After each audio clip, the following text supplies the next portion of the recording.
Okay. For my speech, I have this. Yeah.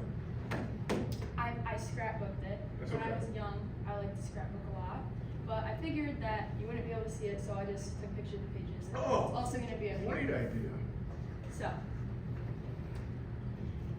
before I open this book, okay, when I was probably 11 or 12, I made some friends and I got into a really bad situation. And for a long time, I let what happened define who I was and everything about me. But since then and over time, I found new things and different things that make me who I am, that aren't that anymore. And that's what I put in here. So, first,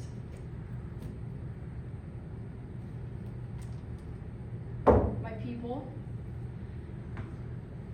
Up here is my mom. My mom is probably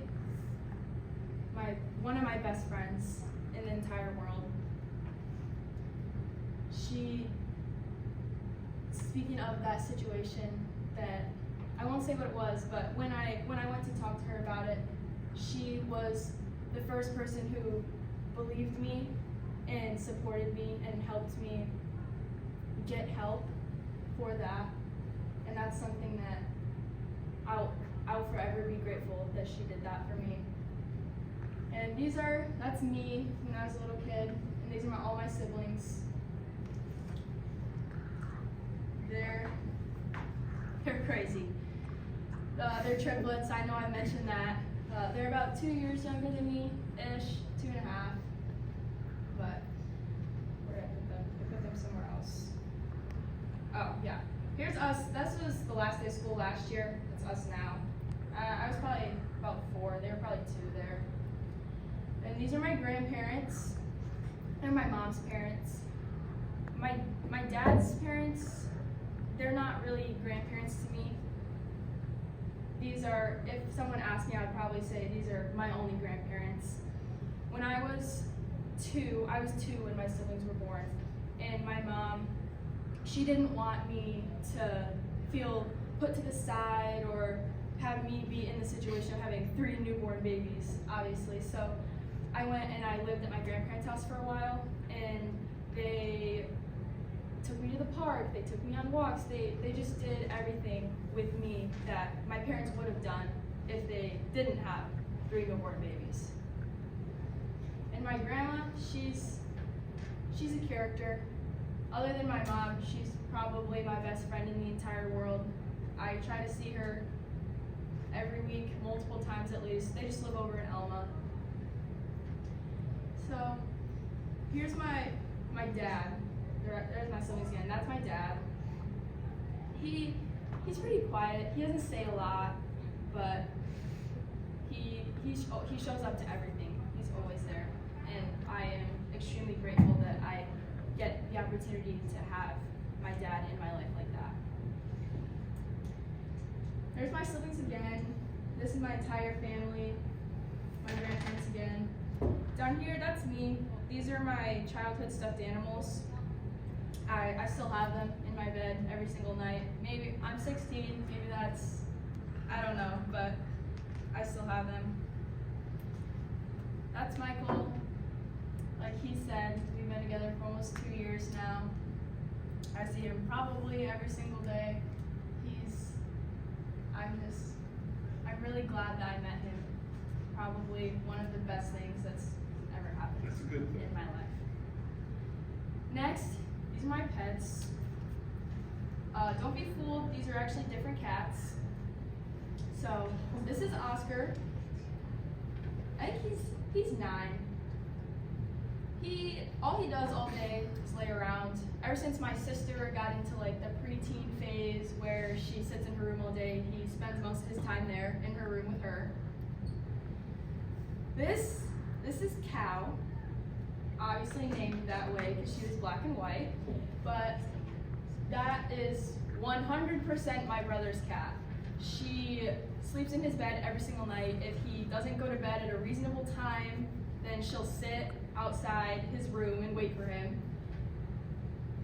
But I see her a lot because he spends a lot of time downstairs. Her favorite thing to do probably is sit like around the corners and peek at you from around corners. Kind of unsettling, but it's just her. Up here, this is Snowball. Well, first, this is Snowflake. Snowflake is Snowball's mom. We found Snowflake. She was a stray, she was pregnant, and then she had 3 kittens. 2 of them lived with my other grandma, and then we gave Snowball to a family friend. 2 years later, they're all magically allergic to cats, and they gave her back to us, and she is very mean. So I don't think that they actually are allergic to cats. If you walk by her, she swats at your ankles and tries to bite you, and she likes anyone that's not a part of my family. Like, she sits on his lap every single day when he's at my house. But she'll do it to me sometimes, but basically anyone that's not us. And then Snowflake, she lives outside. She hates it in the house. We tried to make her an inside cat before. A few years ago when it was negative 20 degrees outside, we brought her in and she hated it. So she lives outside and eats all the mice and rats and things in my garage. Next, this was my dog, Bailey. She lived to be 11. In June of this year, unfortunately, she had a degenerative nerve disease in her back legs, and her quality of life was just not what it used to be. She dragging them? Can you walk on them? No, we built a ramp like on our porch to help her get down, and she just peed in the corner of the porch because she didn't want to go downstairs. But I had her since I was 6 years old, and she was my 7th pet that has died, but definitely the hardest. My other pets that have died, they were dogs that I had in my childhood, or cats, stray cats that we found that got hit by a car, or kittens that had health problems. And so I never had experienced the pain that I felt when she died, because I had her basically my whole life. Like, I know that there were 6 years of my life where I didn't have her, but I don't remember those years. She was the best dog. Before her legs got too bad, she used to sleep in my room with me upstairs every single day. She loved camping. Where is it? They're family. This dog, I know they also kind of look the same, but this is my parents' friend's dog, and she hates dogs. She does not tolerate other dogs. Bailey was the only dog that she ever got along with. Same for Coco. Bailey was the first other dog she met, other than the other dog that lives at his house. She was the first new dog that Coco ever met. I mean, you could say it was a friendship, but Bailey kind of just growled at her all the time, and because Coco's a puppy, she wanted to play. But there were moments like this when they would lay together and be friends. Probably the worst part about Bailey when she passed was every single time Coco would come over to my house, the first thing she would do was run straight down my kitchen to Bailey's bed and jump on her and start licking her. And the first time that she came to my house after she passed, that was probably the hardest, was watching her sprint to a bed that wasn't there. But I miss her a lot, more than I thought I would. And I'm just glad that I did get the time with her that I did. Finally, dance. I've been dancing since I was 4 years old. This is the first dance I ever did. I danced recreationally until I was 8 or 9, and then I joined the competition team at my dance studio. and I've been doing that ever since. I'm in the Nutcracker every winter around Christmas time. This was the first Nutcracker I was ever in. I was one of the Chinese teas. This was 2 years ago. And I am so grateful for all the opportunities that dance has given me. That's where all my friends are. This is my friend Zoe. She's my duo partner. Down. That's us when we did our duo last year. I've been friends with her probably since, actually she was the first person I met when I walked into auditions for the competition team. She sat next to me and said, "Hi, my name's Zoe," because she showed up late, and we've been friends ever since.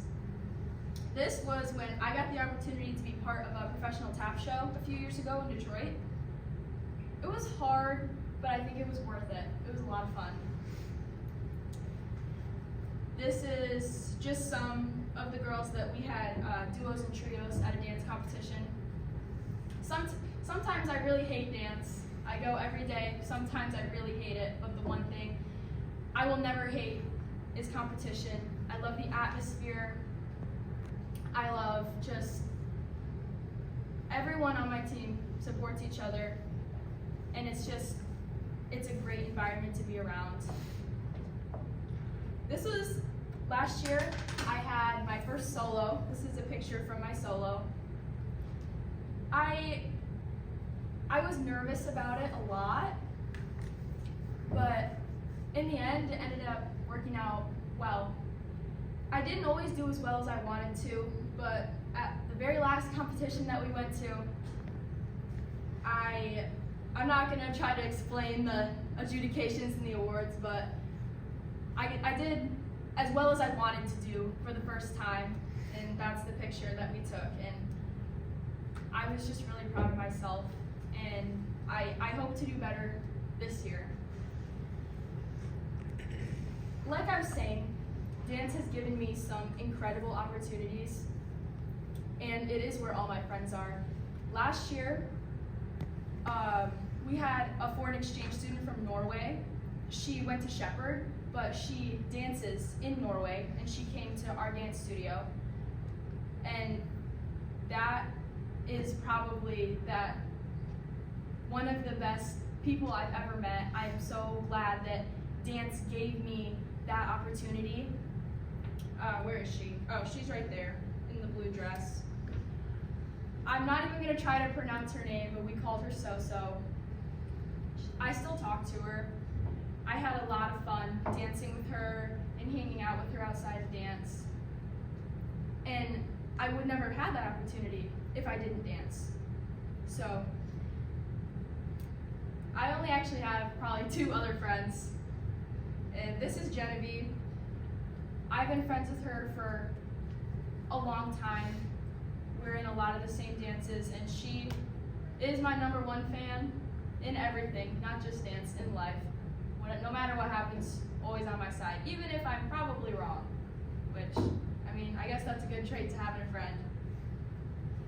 This is Lizzie. Lizzie, her friendship is different to me because we went through the same thing with the same people. And Attention staff, we'll be conducting a fire drill here in just a moment. Please remain outside until you are let in the building. Again, please remain outside until we let you in the building. I'm almost done anyways. But we went through the same thing together, and we didn't let that ruin our friendship. We're still friends to this day, and it's just great to see how much we've both grown in the same ways and different from the unfortunate experience that happened to us. Cool. That's it, and I would just like to say it's hard when something happens to you to find yourself after it. I did it, and it was hard, but everyone else, you don't have to let the things that happen to you define you either. Cool.